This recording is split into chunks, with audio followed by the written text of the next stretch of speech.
అందరికీ నమస్కారం. Welcome back to my channel learn to earn with JK. నేను మీ యల్లాప్రగడ శర్మ. ఈరోజు మన ఛానల్‌కి విచ్చేశారు ప్రొఫెసర్ ఎక్కిరాల దత్తాత్రేయ గారు.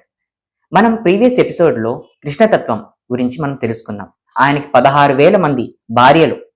ఆయన ఆ 16,000 మంది భార్యలతో ఏం సందేశం ఇచ్చారు అన్నది మన ప్రీవియస్ ఎపిసోడ్‌లో తెలుసుకున్నాం.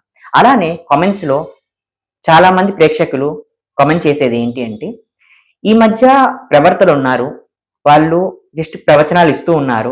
కానీ వారు నిజంగా వారి యొక్క జీవితంలో అది ఆచరించి బోధిస్తున్నారా? లేదా అలా బోధించట్లేదా? శ్రీకృష్ణుడు తను ద్వాపర యుగంలో తను కేవలం ప్రవర్తలాగే ఉన్నారా? లేదా యుగ పురుషుడు అయిన శ్రీకృష్ణుడు తను ఆచరించి తన ఆచరణ ద్వారా తను ఇచ్చిన సందేశాలు ప్రజల్లోకి జనరేషన్స్ కొద్దీ మనకి పంచారా అనేది మనం ప్రొఫెసర్ గారిని అడిగి తెలుసుకుందాం. నమస్కారం గురుగారు. నమస్తే గురుగారు, మనకి శ్రీకృష్ణుడు తన యొక్క జీవితంలో తన ఆచరణలో తన నడవడికలో మనకి ఈ ఆచారాలు కానీ లేదా ఈ ప్రవర్తనలతో కానీ మనకి సందేశాలు ఇచ్చారా? లేదా కేవలం ఒక ప్రవర్తలాగా కేవలం సలహాలు వరకే ఇచ్చారా? కొంచెం ప్రేక్షకుల కోసం వివరించి చెప్పగలుగుతారా? తప్పకుండా. చాలా చక్కటి విషయం చెప్పావు. ఎందుకంటే చాలా మంది మంచి సూత్రాలన్నీ ఇతరులకు చెప్పడానికి, మనం మాత్రం జీవితం ప్రశాంతంగా నడుపుకోవడానికి అన్నట్లుగా జీవిస్తుంటారు. అది కాదు. ఆయన సాక్షాత్తు శ్రీకృష్ణుడు శ్రీ మహావిష్ణువు యొక్క అవతారమైనా సరే ఒక సాధారణ మానవుడిలాగా ప్రతిరోజు పొద్దున్నే ఆయన దేవతారాధన, హోమాలు, దాన ధర్మాలు అన్ని చేశాకే ఆయన సభకి వెళ్ళేవారని చెప్పి ఆయన దినచర్యలో మనకి భాగవతంలో కూడా కనబడుతుంది.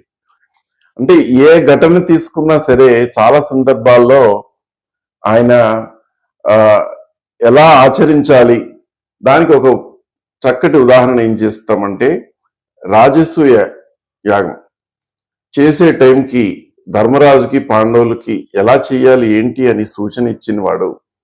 మరి అందరికీ చెరో పని అప్పచెప్పావు, నేనేం చెయ్యాలి అని చెప్పి ఆ కృష్ణ పరమాత్ముడు అడిగాడు.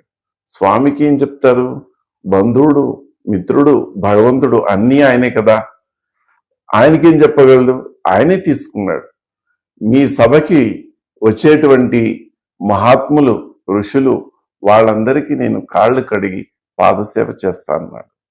అంటే ఎంత ఎదిగినా మనిషి ఎంత ఒదిగి ఉండాలి అన్నది ఆ మహాత్ముల యొక్క జీవితంలో చాలా స్పష్టంగా కనబడుతుంది. అంటే ఆ లైఫ్ ని సింప్లిఫై చేసుకోవడానికి కాదు, వాళ్ళు ఇలా చక్కగా ఆచరణ చేసి చూపించాడు. తర్వాత యుద్ధం టైంలో హెల్ప్ అడగడానికి ఇద్దరు వచ్చారు. మరి దుర్యోధనుడు, అర్జునుడు. తాను ఏ ఆయుధం పట్టుకోకుండా సాయానికి ఉంటా అన్నాడు. తన మొత్తం సైన్యాన్ని అంతా ఇంకొక పణంగా పెట్టాడు. అయినా అర్జునుడు కృష్ణుడిని అడిగాడు.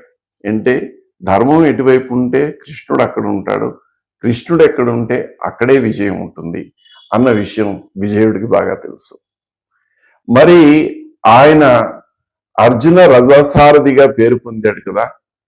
హాయిగా సేవలు అందుకుంటూ హంసతులికా తల్పం పైన విలాసంగా ఉండవలసినటువంటి శ్రీకృష్ణ పరమాత్ముడు మొత్తం యుద్ధ సైన్యంలో వెళ్ళాడు. వెళ్తే మనకేదో సినిమాల్లో చూపించినట్టుగా యంగ్ అండ్ డైనమిక్ ఆ టైప్ కాదు. ఆయన అప్పటికే 90 ఏళ్ళు కృష్ణ పరమాత్మకి. అలాంటి సమయంలో ఆయన వెళ్ళాడు, యుద్ధానికి వెళ్ళాడు. అర్జునుడి మీద పడుతున్న బాణాలు తనకి తగిలాయి. ఒక సందర్భంలో భీష్ముడేస్తుంటే బాణాలన్నీ తగులుతుంటే ఆయన ఒంటికి కూడా తగిలి రక్తం కారింది. అయితే తను ఈ పాండవులందరూ ఇబ్బంది పడుతున్నారు, ఇంకొంచెం అర్జునుడిని రెచ్చగొడదామని చెప్పి భీష్ముడిని నేనే సంహరిస్తాను అని చెప్పి రథం మించి దుంకి కూడా కిందకెళ్ళాడు. అయినా దండం పెట్టేసి భీష్ముడు సిద్ధంగా ఉన్నా సరే మళ్ళీ అర్జునుడు ప్రాధేయపడి ఆయన్ని ఆపి వెనక్కి తీసుకొచ్చాడు. అంటే అక్కడ ఒక్క సుదర్శన చక్రం వేసి అందరినీ చంపగలిగిన శక్తి ఉన్నటువంటి వాడు కర్మ సిద్ధాంతం ప్రకారం వీళ్ళు ప్రయత్నం చెయ్యాలి, ప్రయత్నం చేశాక ఫలితం ఇవ్వాలి అన్న సూత్రాన్ని కేవలం చెప్పడం కాదు, ఆచరించి చూపించాడు. ఎక్కడా కూడా ఆయన పని మానేసి అందరూ దేవుడు నమ్ముకున్నాను అని గాలిలో దీపం పెట్టాను, దండం పెట్టానంటే కాదు.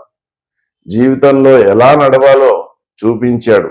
ఆధ్యాత్మిక విషయాలు కాదు, ఆధ్యాత్మిక విషయాల యొక్క సారాన్నంతా మనకి గీతలు చూపించాడు ఆ పరమాత్మ. అలా ఆ యుద్ధం చేయండి అన్నాడు, కష్టపడండి అన్నాడు తప్ప ధైర్యంగా ఉండండి అని ధైర్యం ఇచ్చాడు తప్ప ఈ కష్టాలన్నీ తప్పిస్తానని నేను చెప్పలే కదా. అంతిమంగా విజయం వాళ్ళకి వచ్చేట్టు చేశాడు, ధర్మం వైపు నిలబడేట్టుగా వాళ్ళకి ప్రోత్సాహాన్ని ఇచ్చాడు. అందుకని ధర్మాన్ని అనుసరించి వెళ్తే విజయం తప్పదు అని చూపించాడు. విజయుడికి మనకందరికి మార్గదర్శకుడు అయ్యాడు. సాక్షాత్తు విష్ణు స్వరూపమైన శ్రీకృష్ణుడు తన భౌతిక రూపం ఎత్తి తను నీలాప నిందలు, అలానే బాణం యొక్క గాయాలు, యుద్ధంలో పాల్గొనటం, అతిథిలో వచ్చినప్పుడు వారికి పాదాలు కడుక్కోవడానికి నీళ్లు తన సొంత చేతులతో నీళ్లతో కడిగి ఆయన కాళ్ళతో పూజ చేస్తేనే మోక్షానికి వెళ్తాము అని మన ఋషులు మునులు పూజలు చేస్తుంటారు. అలాంటి ఆయన ఒక అతిథికి ఎలా గౌరవం ఇవ్వాలి అని చూపించి భౌతికంగా తన ఆచరణలో తన జీవితం నడిపి ఇంత గొప్ప ఆదర్శాలను ఇచ్చినందుకే ఆయన యుగ పురుషుడు అయ్యారు. చాలా బాగా వివరించారు గురువు గారు. ధన్యవాదాలు. ధన్యవాదాలు.